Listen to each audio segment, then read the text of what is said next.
Ladies and gentlemen, children of the interwebs out there, Sebastion, Envi, strong style cinephile, and man, I'm looking rough. Um, yeah, it's been some days. uh, but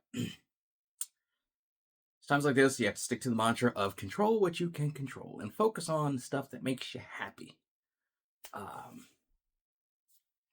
so that's what we're gonna do here. Gonna just get back on a focus track of geeking about stuff that's happening, stuff that has happened, stuff that will happen. Filmmaking going to be in a 72-hour film race this weekend, so we're going to see some new shit coming from Skunk Life Media. Super excited about that. Those film races are a stress fest, to say the least, but they're fun, and you get to reconnect with some of the people that I have lost touch with over the last couple years from a film, like from a work standpoint, just because of some of the shit that I'm going through and kind of letting it detract me from, again, focusing on what I enjoy. Um, so I mean, those of you out there that deal with depression and those types of things, you understand what I'm talking about. You get where I'm coming from in what we deal with when fighting this, trying to combat this. But again, we're gonna focus on what we're gonna focus on. If I hear the tippy taps of my little, not so little pup there, what are you doing, ma'am? Okay, thank you. Get on my bed. But anyway, all that to say, because I probably lost some people in the 90 seconds that I've been babbling about just other shit. They gave us a Captain America trailer and a Thunderbolts trailer. I'll talk about that in a different video. But Captain America: Brave New World at D23, I think it was in like Brazil, Marvel focused, Disney focused event, but we got some Marvel stuff, and it gave us some new shots, some new action. Essentially, it doesn't change what we know. There's going to be a conspiracy. They're going to be using Isaiah Bradley, one of the original test subjects of the super soldier serum that gave Steve Rogers his gifts.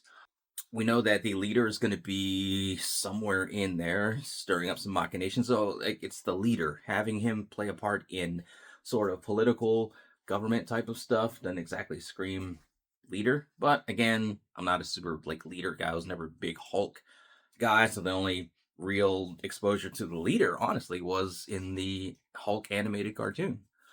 We know that's been teased from the Eric Norton Hulk, that we're going to see a leader. We never got a direct sequel to that.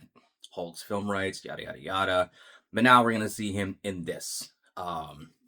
I'm excited to see, because from all accounts from the actor, they went as physically prosthetic as possible with his giant head effect. So I'm curious how to see how that's going to turn out. But it seems like he's the one pulling the strings. We know that the Serpent Society is somewhere kind of involved in it. We know that Giancarlo Esposito is playing the Sidewinder.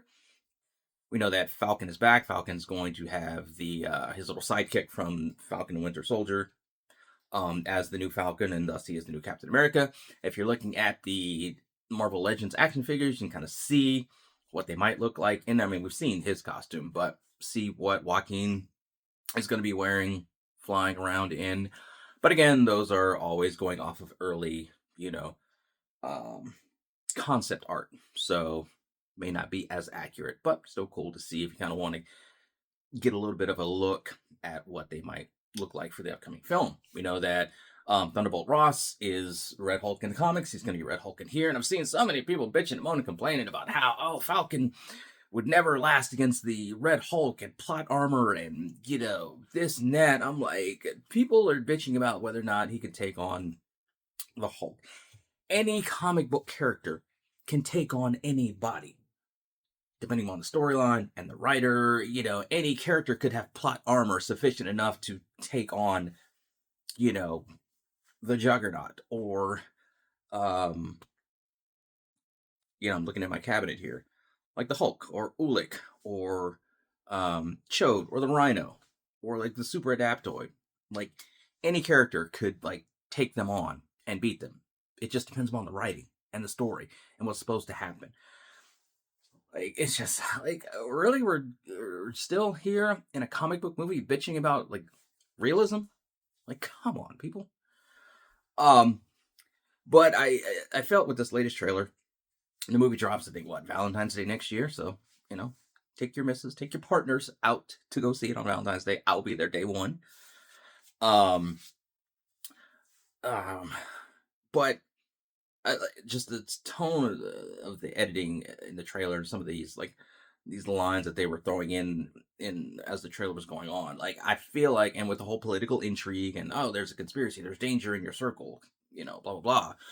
It's a sort of like Winter Soldier vibe that they're going for with this, which I'm fully on board with because for my money, even with all the other movies that have come down, even with all the fan service of Endgame, The Winter Soldier is still the best MCU movie, bar none, to this day.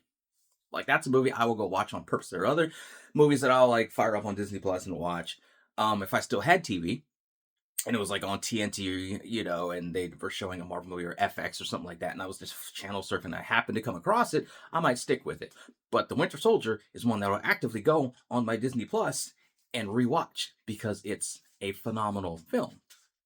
And um I think that's the vibe they're going for with this. Like smaller, it feels like smaller, intimate, more intimate stakes. And I know Winter Soldier had grand global stakes in the grand scheme of things with the whole Project Insight and the helicarriers, and it was big, but it was still like the central conflict was um more of an intimate one. And the subplot, of course, being Steve and Bucky and blah blah. But it like after Endgame, like how much bigger can you go? You got to pull it back and give us more close knit, more intimate, sort of personal stakes. And I feel like that's what they're gonna go for with this because I mean that's what you got to do. Falcon doesn't have super soldier serum. He doesn't have any sort of enhancements other than he's like peak human physical condition and is arguable if he's really even peak human. So he needs things like this. He needs smaller, more intimate stakes. So I'm fine with them going this route. Remains to be seen how it all plays out. Like I said, this trailer didn't give us anything really new. It just gave us new shots of stuff and a reminder of stuff that we already knew what was happening, which is fine. Don't give me the entire movie from A to B like so many trailers do. I'm fine with you just spinning some new scenes and basically giving the same information, which is not all that much. And just let me guess, fill them in my own head canon and, fan fiction sort of ideas about what's going to happen. I'm fine with that. So, yeah, I'm fine with this trailer. It was good. I was already interested in the movie anyway. This didn't do anything to dissuade me from it. Just looking forward to it. I mean, we only got a couple months to go for it to come out. So, I'll just be sitting here waiting for my Falcon and Falcon, and I guess I'm gonna order the Red Hulk figure. I guess it's like the MCU Hulk that's like, well, can't even look.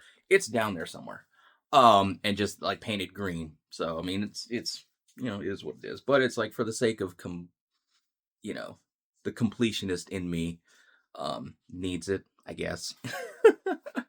So while the movie's like, I'm waiting for the movie to come out, I'll be waiting for the figures to, go in my MCU shelf.